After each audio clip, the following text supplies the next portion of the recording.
بسم اللہ الرحمن الرحیم. ڈیئر آل، السلام علیکم. آج ہم کچھ موجودہ جو سیاسی منظرنامہ ہے اس کے حوالے سے بات کریں گے، اور اس کے ساتھ ساتھ مین ہمارا فوکس ہوگا، جو کانٹیکسٹ ہوگا وہ ہوگا قائد اعظم کا وہ فرمان جو انہوں نے کہا "there is no power on earth that can undo Pakistan". تو سب سے پہلے تو ہم یہ دیکھیں کہ جو قائد اعظم نے فرمایا "there is no power on earth that can undo Pakistan", وہ یہ ایک چھوٹا سا کلپ ہے جس میں آپ اس کو سن سکتے ہیں.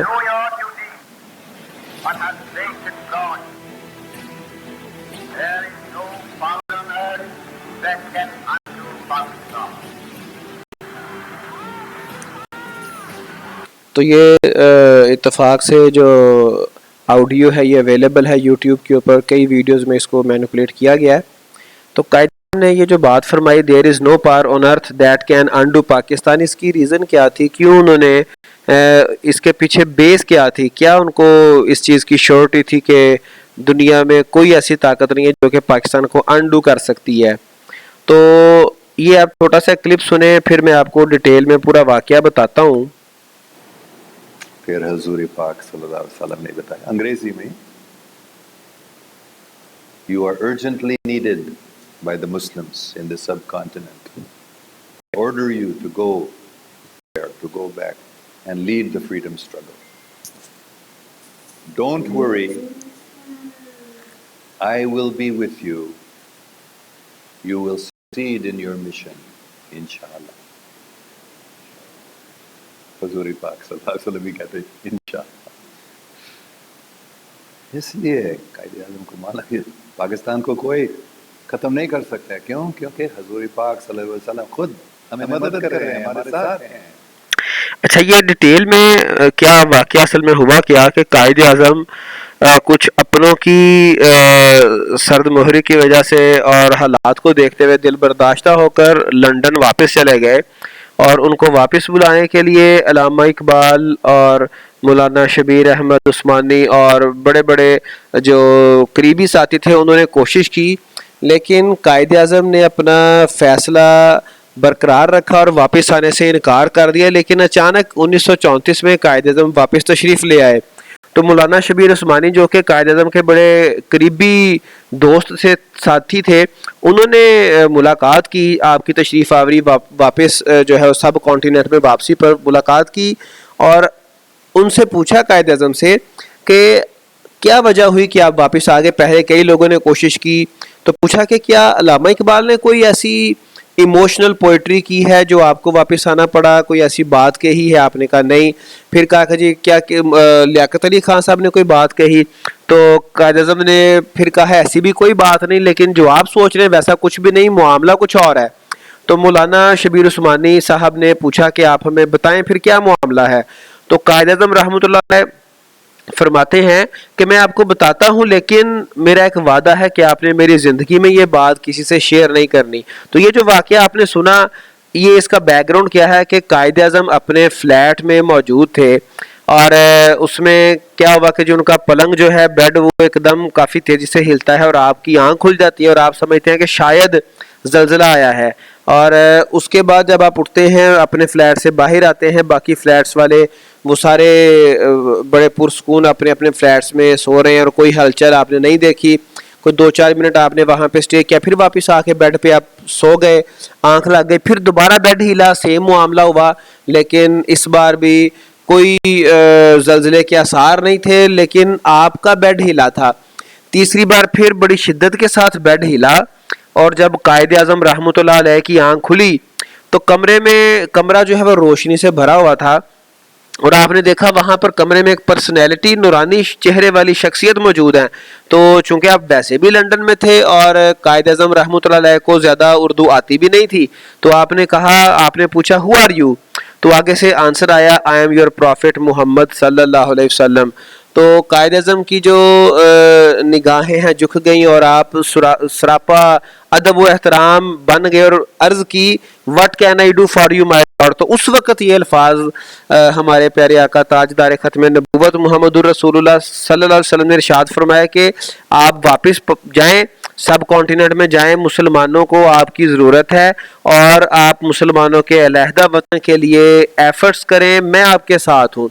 اب یہ وہ شورٹی ہے، یہ وہ بات ہے جس کی وجہ سے قائد اعظم نے یہ فرمایا تھا there is no power on earth that can undo Pakistan. مطلب کیا کہ پاکستان تا قیامت باقی رہے گا، پاکستان کو کوئی اچھے برے حالات تو آئیں گے لیکن اس کو نقصان نہیں پہنچ سکتا۔ اب یہی بات کئی اللہ کے نیک بندوں نے فرمائی، اور عصر حاضر میں آپ نے ایک بزرگ کا نام اکثر سنا ہوگا، بابا جی ابو انیس صوفی برکت علی لدھیانوی رحمۃ اللہ علیہ وصال کر چکے ہیں۔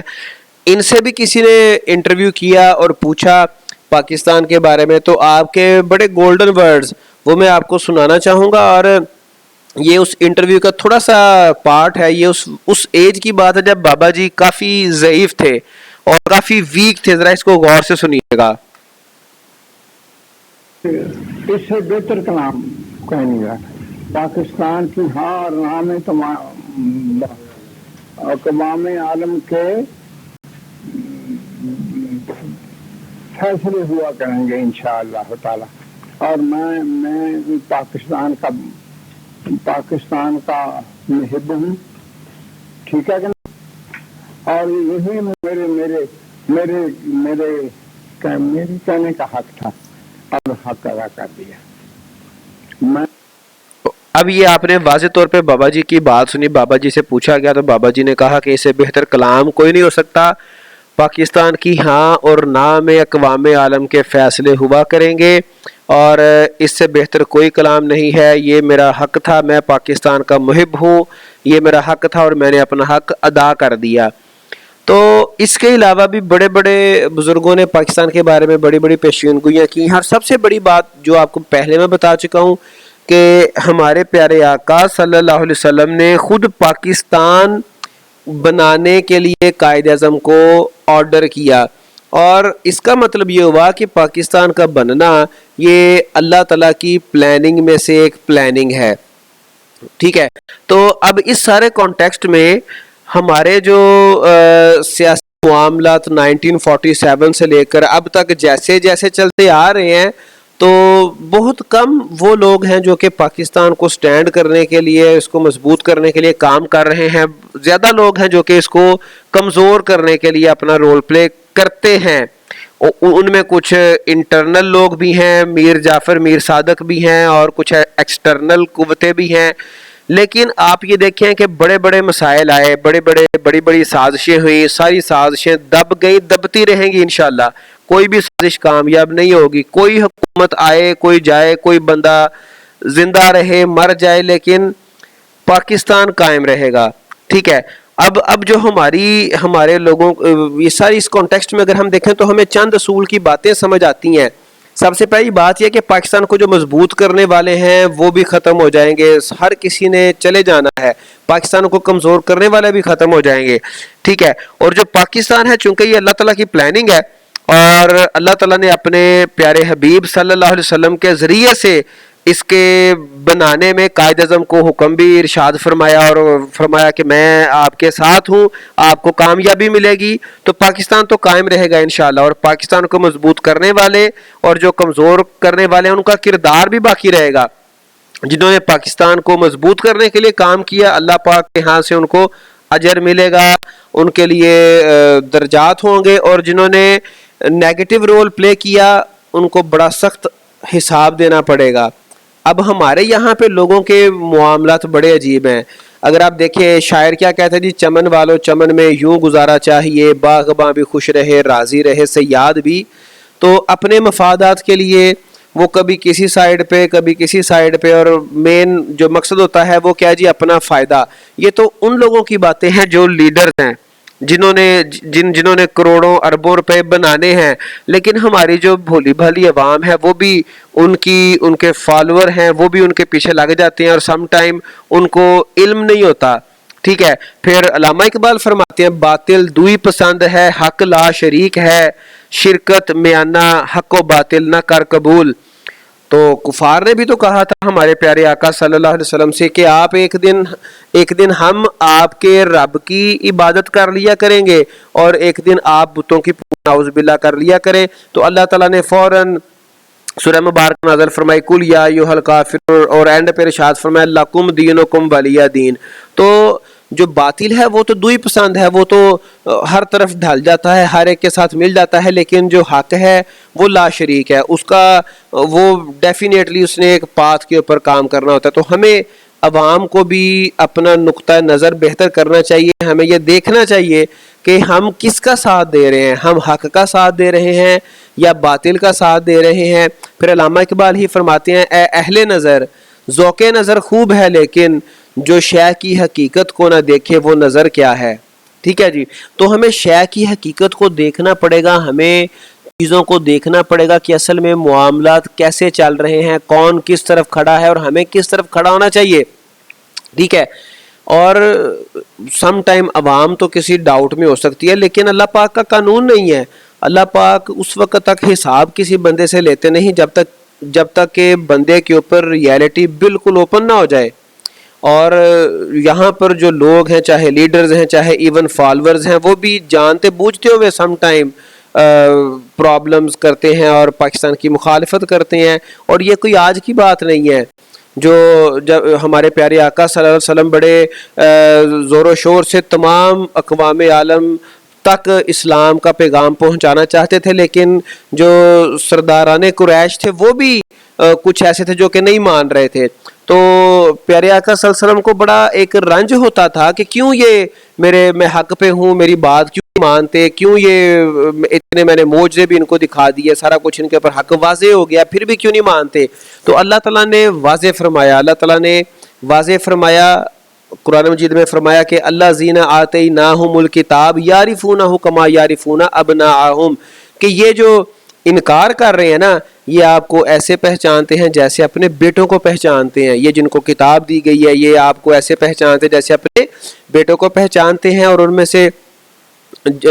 اور بے شک ان میں سے ایک گروہ جان بوجھ کر حق چھپاتا ہے, بالکل اسی طرح سے جیسے اس وقت وہ آپ صلی اللہ علیہ وسلم کو جانتے تھے, حق کو پہچانتے تھے, بالکل اسی طرح سے آج بھی لوگوں کو پتہ ہے کہ ہم پاکستان کی مخالفت کر رہے ہیں, لوگوں کو پتہ ہے کہ ہم پاکستان کو کمزور کرنے کی کوشش کر رہے ہیں. کس لیے؟ اپنی دنیا چمکانے کے لیے, اپنا پیسہ بنانے کے لیے. تو وہ کتنا کا پیسہ بنائیں گے, کیا کریں گے, کہاں لے کے جائیں گے, الٹیمیٹلی ان کا بڑا زبردست ان کا انجام ہونے والا ہے. چونکہ یہ تو پاکستان جو ہے یہ تو اللہ تعالیٰ کی پلاننگ ہے, آپ کو پہلے بتا چکا ہوں, اور اس کو کوئی بھی نقصان نہیں ہونے والا. لیکن جس نے ایسی کوئی غلیظ کوشش کی وہ تباہ و برباد ہو جائیں گے. وہ اپنی دنیا تو تباہ کریں گے ہی, دنیا میں شاید عیش کر لیں, لیکن ضلالت دنیا میں ان کا مقدر بنے گی اور آخرت بھی ان کی تباہ ہو جائے گی. اب ایک عام جو انسان ہے, جو ایک عوام میں سے ایک ہے بندہ, وہ اسے اگر یہ سمجھ نہ آئے کہ حق کس طرف ہے, کون لوگ ہیں, کس پارٹی کے ساتھ مجھے جڑنا چاہیے. میں کسی بھی سیاسی پارٹی کا نہ تو نام لے رہا ہوں, نہ مجھے نام لینے کا حق ہے. ٹھیک ہے, عوام کو بہتر پتہ ہے, آپ سب کو پتہ ہے کون کس طرف کھڑا ہے. لیکن اگر پھر بھی کسی کے ذہن میں ڈاؤٹ ہو تو میں آپ کو پیارے آقا صلی اللہ علیہ وسلم کی ایک دعائے مبارکہ آپ کو میں تحفہ دے دیتا ہوں. تو یہ دعا نمازوں سے پہلے, نمازوں کے بعد, نمازوں کے ساتھ, جب بھی آپ اس دعا کو مانگے اور کسی بھی حوالے سے, چونکہ ویسے ہی آج کا جو دور ہے یہ فتنوں کا اور ڈاؤٹس کا دور ہے, تو آپ اگر یہ دعا مانگے تو اللہ تعالیٰ کی طرف سے جو حق ہے وہ واضح ہو جائے گا. اور حق پرست لوگوں کا جذبہ پتہ کیا ہوتا ہے؟ حق پرست لوگوں کا جذبہ یہ ہوتا ہے کہ اگر ایک بندے نے کسی پارٹی, کسی بندے کو وہ 30 سال سپورٹ کر رہا ہو نا, اس نے گھر پہ جھنڈا بھی لگایا ہو, اور اسے پتہ چل جائے کہ یہ پارٹی, یہ جو لیڈر ہے, یہ جو بندہ ہے, یہ اسلام کا محب نہیں ہے, اسلام کے ساتھ اس کا خلوص نہیں ہے, یا پھر پاکستان کے ساتھ اس کا خلوص نہیں ہے, تو وہ اس کو یک لخت اس کو ڈسکارڈ کر دے, اس کو ڈینائی کر دے, اس کو چھوڑ دے. یہ حق پرست لوگوں کا جذبہ ہے. اور اگر آپ حق کو اپنے آپ پر واضح کرنا چاہتے ہیں, جو دعائے مبارکہ میں نے آپ کو کہا, تو یہ سن لیں. اللہم ارنا الحق حقا وارزقنا اتباعہ وارنا الباطل باطلا وارزقنا اجتنابہ. اس کا ترجمہ سادہ سا ہے, اللہ ہمیں حق کو حق کے طور پر دیکھنا نصیب فرما اور اس کی اتباع کرنے کی توفیق عطا فرما اور ہمیں باطل کو باطل کے طور پر دیکھنا اور اسے بچنے کی توفیق عطا فرما۔ اور میں آخری بات ایک آپ کو بتا دوں کہ بعض لوگ یہ سمجھتے ہیں کہ اسلام از سم تھنگ ایلز اور پاکستان از سم تھنگ ایلز۔ ایسی کوئی بات نہیں، پاکستان اور اسلام آپس میں لازم و ملزوم ہیں، ایسا ممکن ہی نہیں، ایسا پاسبل ہی نہیں کہ کوئی بندہ یہ کہے کہ جی میں بڑا پکا سچا مسلمان ہوں اور وہ پاکستان کے ساتھ مخلص نہ ہو۔ تو میرا اپنا یہ میں اس بات پہ یقین رکھتا ہوں کہ اس کا وہ پکا مسلمان بھی نہیں ہے، چونکہ یہ جو باتیں میں نے آپ کو جو حقائق آپ تک پہنچائے ہیں ان کی روشنی میں ذرا آپ سوچیں کہ جو اللہ تعالیٰ کی پلاننگ ہے جس میں ہمارے پیارے آقا صلی اللہ علیہ وسلم خود قائد اعظم رحمۃ اللہ علیہ کو حکم دے رہے ہیں کہ آپ جا کے پاکستان کے لیے کام کریں، میں آپ کے ساتھ ہوں، تو وہ کیسے آپ اس کے ساتھ کوئی بغض رکھ سکتے ہیں؟ کیسے آپ اس کی مخالفت کر سکتے ہیں؟ کیسے آپ کہہ سکتے ہیں کہ جی ہم پاکستان بنانے کے گناہ میں شامل نہیں ہوئے اور اس طرح کی باتیں، اور آپ کیسے پھر قائد اعظم علامہ اقبال کی مخالفت کر سکتے ہیں؟ تو یہ ہم لوگوں کو سمجھنا پڑے گا اور ہمیں پاکستان کے ساتھ کھڑا ہونا پڑے گا، اپنی اپنی جگہ پر ہمیں اپنا رول پلے کرنا پڑے گا۔ آج کے لیے اتنا ہی، ٹیک کیئر، اللہ حافظ۔